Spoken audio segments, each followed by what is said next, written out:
morning, everyone. Welcome to Tribune News on Q, your go-to morning news source only here at Daily Tribune.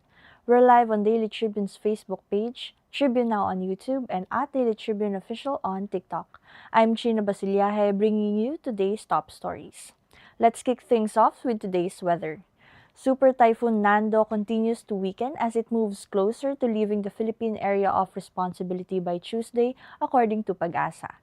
Despite this, signal number 3 remains hoisted over Ilocos Norte, parts of Apayao, and northwestern Cagayan, including Babuyan Islands. Several provinces in northern and central Luzon are under signals number 2 and 1, with rains and strong winds expected. Once outside the Philippine area of responsibility, Nando will head westward towards southern China. Stay tuned for more updates. And traffic buildup is reported at the C5 Ortigas flyover southbound this morning after a delivery van stalled due to a flat tire at around 7:39 a.m. One lane is currently blocked, and MMDA enforcers are already on site to assist and manage the situation. Motorists are advised to take caution and expect slower movement in the area while clearing operations are ongoing. And now let's move on to today's headline. More than 100 police officers were injured during the September 21 protest near Malacanang. Patrolman Emerson Macasling, seen in a viral video being beaten by 4 men, said he ran for his life as his vision went blank. Patrolman King Francis Luno also sustained a deep wound after being struck with the traffic sign, and most injured officers have been discharged, while the PNP may award medals. Over 70 civilians were also hurt. Medyo mahina pa lang po nung una. Tapos, sinusugod na po nila kami. Kami naman po pakatras. Tapos, kumuha po nung signage po. Yung sa traffic sign po, mga gano'n. Pinalo po sa amin, sir. Tapos, bumagsak po kami. Imun po kami na. Pinilit ko pong tumayo. Nung pagtayo ko po, nakakita ko po yung kamay ko. Malaki yung sugat ko. Yung kaliwa malamak pa na po. Hindi tayo magkakalaban.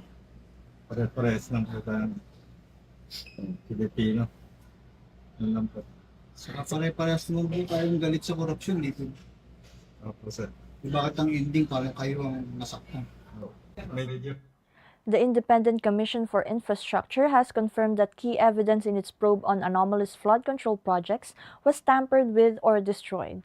Chairperson Justice Andres Reyes condemned the acts as a direct assault on transparency and accountability. The DPWH, led by Secretary Vince Dizon, has sought assistance from the PNP and AFP to validate projects on the ground following President Marcos' directive to investigate alleged ghost and substandard infrastructure projects. The International Criminal Court has unsealed its charges against former Philippine President Rodrigo Duterte, accusing him of crimes against humanity linked to his war on drugs. The charges cover 49 incidents of murder and attempted murder, spanning his time as Davao City Mayor and later as President. Victims include alleged drug pushers, thieves, and so-called high-value targets. Prosecutors say Duterte oversaw a network of police, state agents, and hired gunmen who carried out killings under a covert reward system. Duterte's confirmation of charges hearing in The Hague has been postponed after his lawyers claimed he was unfit to stand trial. And now for our international news, still in ICC, United States is reportedly preparing sweeping sanction against the International Criminal Court according to an exclusive Reuters report. 6 sources say entity-wide measures could disrupt the ICC's banking, salaries, and software systems in retaliation for arrest warrants against Israeli Prime Minister Benjamin Netanyahu, ex-Defense Minister Yoav Gallant, and Hamas leader Ibrahim al-Masri. Washington insists that ICC has no jurisdiction, while the court condemned earlier U.S. sanction as an attack on its independence and vowed to continue its work. Britain, Australia, Canada, and Portugal formally recognized the State of Palestine on Sunday, a landmark move hailed by Palestinians as a moral victory. But Israeli Prime Minister Benjamin Netanyahu rejected the decision, vowing a Palestinian state will never exist and pledging to expand West Bank settlements. The U.S. also rebuked the recognition as performative, saying its focus remains on diplomacy, hostage release, and Israel's security. France and other nations are expected to follow suit at the UN General Assembly. Manila Electric Co. affiliate SP New Energy Corp is boosting the finances of its Starlac subsidiary through a 3.78 billion peso loan from Philippine National Bank and a capital restructuring. In a disclosure, SPNEC said the moves will enhance Solar Philippines Starlac Corp's balance sheet, converting nearly 894 million pesos in advances into preferred shares. The restructuring aims to give the unit more financial flexibility as SPNEC pursues renewable energy projects, including the 3,500 megawatt Terra solar project. And now for our sports update, NBA icon Derrick Rose is officially the newest ambassador of Arena Plus, the Philippines' leading sportsbook. The announcement was made at the Rose Above the Odds event in Makati, where Rose shared lessons on resilience, discipline, and perseverance. Joined by local sports stars and fans, the celebration featured games, exhibition, and Filipino street snacks. Rose said the partnership allows him to inspire the next generation of athletes and sport enthusiasts.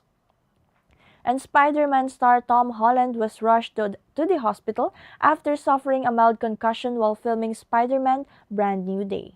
Reports say a stunt went wrong, striking Holland in the head. He was treated and later released, with filming temporarily halted.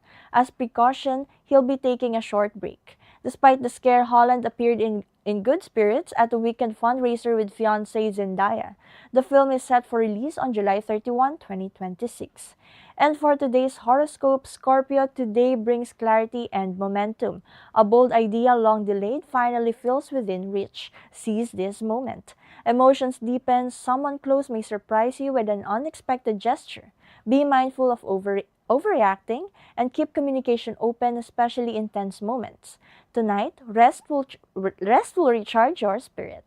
And, Katribo, did you know on this day in 1762, a British flotilla landed in Manila Bay, launching the British invasion of the Philippines. This marked the beginning of a 2-year occupation of Manila during the 7 Years' War, reshaping colonial power dynamics in Asia. And looks like our Daily Tribune photographer didn't just go to the September 21 rally to cover the event and save a cop's life. He also became an unexpected guardian. Going viral on Facebook with 3.6 million views and over 20,000 reactions, the clip shows photographer Toto Lozano taking action shots at the rally when a young boy suddenly caught his attention. Lozano gently patted the child and told him, "You move away and don't involve yourself." And just to be clear, no kids were harmed in the video. And that's all for now. Join us again at noon for more updates. Once again, I'm Chynna Basillaje, and this has been Tribune News on Cue. Have a great morning.